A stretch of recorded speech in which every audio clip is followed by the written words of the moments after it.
Assalamualaikum warahmatullahi wabarakatuh.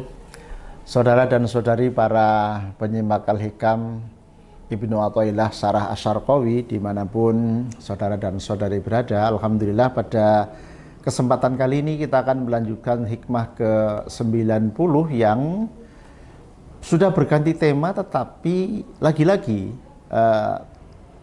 karakter ya atau substansi dari karangan Ibnu Athaillah ini memang antara satu hikmah dengan hikmah yang lain kadang-kadang meskipun beda bahasan tapi masih memiliki keterkaitan. Kita akan memasuki hikmah ke-90 di mana kalimatnya juga cukup singkat tapi ternyata juga masih ada kaitan nanti dengan hikmah ke-87 seperti yang sudah kita ulas kemarin. Bismillahirrahmanirrahim. Al-ata'u minal khalqi hirmanun wal man'u minallahi ihsanun. Pemberian dari makhluk itu menjadi penghalang, menjadi penghijab antara makhluk dengan sang khalik, dengan Allah.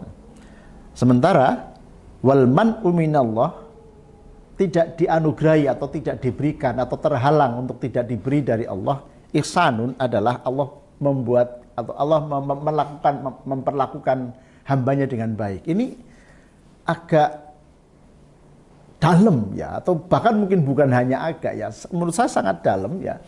Ketika kita kaitkan dengan hikmah ke-87, mata fatahalaka babal fahmi fil man'i adal man'u ainal atoi. Tatkala Allah telah membukakan pintu kefahaman terhadap kalian mengenai tidak diberikannya anugerah ya, padahal sudah dipinta, sudah diupayakan, maka tidak diberikan itu artinya adalah pemberian itu sendiri. Kita sudah ulas cukup komprehensif di hikmah ke-87. Saudara dan saudari yang saya hormati, apa yang bisa kita petik pelajaran dari hikmah ke-90 ini? Kita ikuti penjelasan dari Asy-Syarqawi. Ai idza a'tauka, ketika makhluk ya memberikan kepada kamu. Ai idza a'tau, ketika ari kalane maringi sapa khalqun ya ka ing sira sae ning sawiji-wiji, ketika seorang makhluk ya atau manusia lah begitu ya, lebih mudahnya di sini, memberikan sesuatu pada kamu gitu ya. Kemudian fa'akhadtahu, kamu mengambilnya atau kamu menerima pemberian itu, ghafilan, halelali, tapi tatkala kamu menerima pemberian itu kamu lupa ya, atau kamu melupakan an maulaka, dari Tuhanmu ya. Fahuwa ya, pemberian dari makhluk ini, pemberian dari seseorang ini ya, ketika kita menerimanya itu kita lupa bahwa sejatinya Allah yang menggerakkan orang ini memberikan kepada kita gitu. Seolah-olah dia memberikan sesuatu kepada kita itu ya karena dia sendiri, tidak ada peran serta Allah di situ ya. Begitu kira-kira maknanya. Maka di sini dianggap sebagai penghalang. Fahuwa khirmanun ya. Wa ingkana atau al-dhahiron, meskipun ya pemberian ini secara zahir real begitu ya. Jadi saya menerima sesuatu dari sahabat saya misalnya.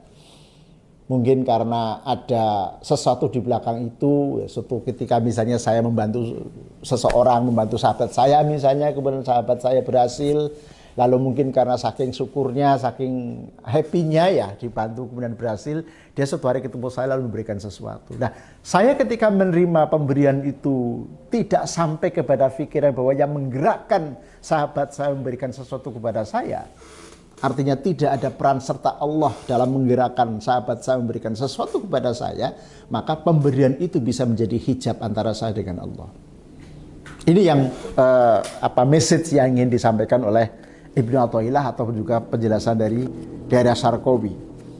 Lah oleh karena itu, saudaraku yang saya hormati, alasan pemberian dari makhluk atau dari seseorang kepada kita menjadi penghalang, menjadi hijab antara kita dengan Allah, itu ketika kita menerimanya melupakan Allah sebagai penggerak seseorang yang memberikan kepada kita. Jadi di sinilah sebetulnya kita diminta untuk berhati-hati, atau message atau pesan yang dari disampaikan oleh Ibnu Athaillah ataupun juga Syarqawi, kita diminta hati-hati dengan sebuah pemberian. Kan banyak ya kita saksikan begitu ya, bahwa ketika ada seseorang yang terlihat soleh ya, banyak tamunya ya, kemudian tamu ini berbondong-bondong memberikan sesuatu. Lalu orang awam kan mengatakan, atau orang awam mempersepsikan bahwa orang ini keramat ya. Karena tadi orang pada sowan ke situ meminta nasihat, kemudian ngasih sesuatu misalnya. Nah, ini tentu menjadi bahan introspeksi kepada kita sekalian tadi.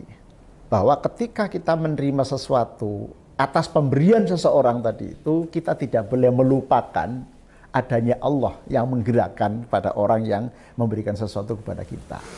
Nah, kalau kita ingat seperti itu, maka tentu bukan semata-mata menjadi firman, bukan menjadi hijab begitu ya.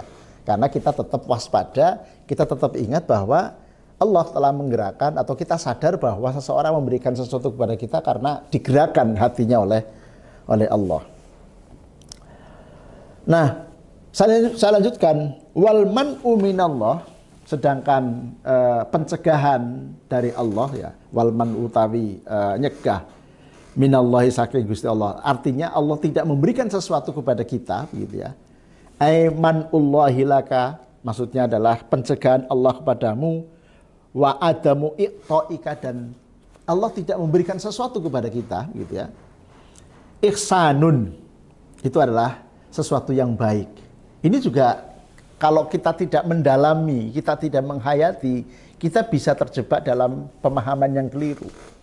Jadi ketika Allah tidak mengabulkan permintaan kita, ketika Allah tidak mengabulkan doa kita, ketika Allah tidak mengabulkan permohonan kita siang dan malam kita berdoa kepada Allah lalu tidak dikabulkan, sejatinya itu adalah sayang Allah kepada kita. Allah memperlakukan kita dengan baik begitu ya. Mengapa? Karena haitsu lam yaghib qalbuka anhu, dengan catatan begitu ya, itu adalah kebaikan Allah kepada kita kalau ya kita selalu berhusnudzon kepada Allah. Ya tentu kita kan biasa ya di dalam hidup itu punya planning, di dalam kehidupan kita, dalam karir kita, dalam aktivitas kita atau profesi kita ya, apapun profesi yang kita jalani begitu ya, tentu sangat beragam. Tentu tidak ada yang salah ketika kita ingin naik, ketika kita statusnya ingin lebih bagus, ketika jabatan kita ingin lebih tinggi, ketika pengaruh kita ingin lebih besar gitu ya, ketika khidmat kita ingin lebih maksimal dengan cara menjabat di posisi tertentu, menjadi pemimpin daerah misalnya, atau menjadi direktur misalnya di sebuah perusahaan, dan seterusnya begitu. Tentu tidak ada yang salah. Semua itu baik karena itu kaitannya dengan bagaimana kita meningkatkan kualitas diri kita tadi itu. Nah, tetapi ketika kita dalam proses menuju ke sana, lalu selalu bermohon kepada Allah, lalu tidak juga dikabulkan cita-cita kita, tujuan kita untuk menjadi lebih tinggi pangkatnya tadi itu, kita harus sadar bahwa Allah sejatinya sayang kepada kita. Jangan kemudian kita bersuudzon. Orang lain kok bisa sementara saya tidak. Kurangnya apa? Salah kita itu apa? Sama-sama berkarir, masuk jadi PNS sama tahunnya. Yang satu kok pangkatnya lepet melejit, kita kok tetap aja biasa-biasa jadi staf yang nggak naik-naik misalnya gitu ya. Kita mesti harus berhusnudzon bahwa Allah tuh sayang kepada kita. Karena siapa tahu dengan kita menduduki posisi tertentu justru membuat kita lalai dari apa yang seharusnya. Nah, oleh karena itu, hikmah ke-90, saudaraku yang saya hormati, lagi-lagi tadi itu sangat erat dengan ke-87 yang lalu yang sudah kita bahas. Oleh karena itu, mengapa dikatakan bahwa ihsanun ya, ketika Allah mencegah menganugerahkan sesuatu kepada kita itu ihsan ya, haitsu lam yaghib qalbuka anhu, haitsu lam yaghib, selagi tidak tidak lalai ya qalbuka ya, hatimu anhu dari atau dari manu, maksudnya, mohon maaf. Di sini ada penjelasan yang mungkin lebih sederhana. Wa in syi'ta qulta, seandainya kamu mengendaki, kamu bisa mengatakan wa in syi'ta lamun ngarep sapa sira, qulta mongko ngucap sapa sira. Seandainya kamu mengendaki, kamu bisa mengatakan dari kalimat Al-ata'u minal khalqi khirmanun wal man'u minallahi ihsanun. Kalimatnya begini. Al-ata'u minal khalqi khirmanun lima fihi min wujudi mahabbatika lahum ala dzalika. Ini kalimatnya yang lebih sederhana. Jadi pemberian dari makhluk itu ya, itu menjadi penghalang karena apa? Karena ada rasa mencintaimu terhadap orang yang memberi. Jadi seolah-olah pemberian itu mampu mengarahkanmu, mampu membelokkan fokusmu gitu ya untuk mengikuti apa saja yang dia lakukan. Artinya begini, kadang-kadang ada orang yang menerima pemberian, lalu dia akan mengikuti apapun yang dikehendaki oleh yang memberi. Ngalor melu ngalor padahal salah misalnya gitu kan. Jadi kita tidak boleh seperti itu. Satu, pemberian dari seseorang itu tidak menjadi penghalang kita dengan Allah, dengan catatan yang pertama kita ingat bahwa ketika menerima kita yakin bahwa Allah menggerakkan hatinya untuk memberikan satu kepada kita, dan yang kedua tidak menghilangkan daya kritis kita terhadap yang memberi. Kalau dia baik tentu kita hormati, tapi kalau dia keliru ya meskipun dia sudah memberi kepada kita tetap kita ingatkan, katakanlah begitu. Nah, di sini juga sebagai penutup gitu ya, di hikmah ke-90 ada pesan dari sahabat Ali karramallahu wajhah, wa fi wasiyati Ali karramallahu wajhah. Beliau mengatakan la taj'al bainaka wa bainallahi mun'iman. La taj'al, janganlah engkau menjadikan bainaka wa bainallahi, antara kamu dengan Allah, mun'iman, ada zat yang memberi nikmat kepadamu selain Allah. Wa'dud ni'mata ghairihi 'alaika mughriman.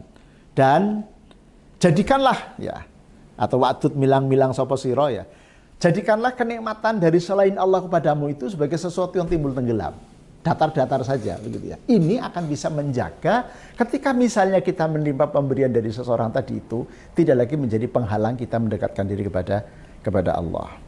Jadi mudah-mudahan ada manfaatnya. Kurang lebihnya mohon maaf. Assalamualaikum warahmatullahi wabarakatuh.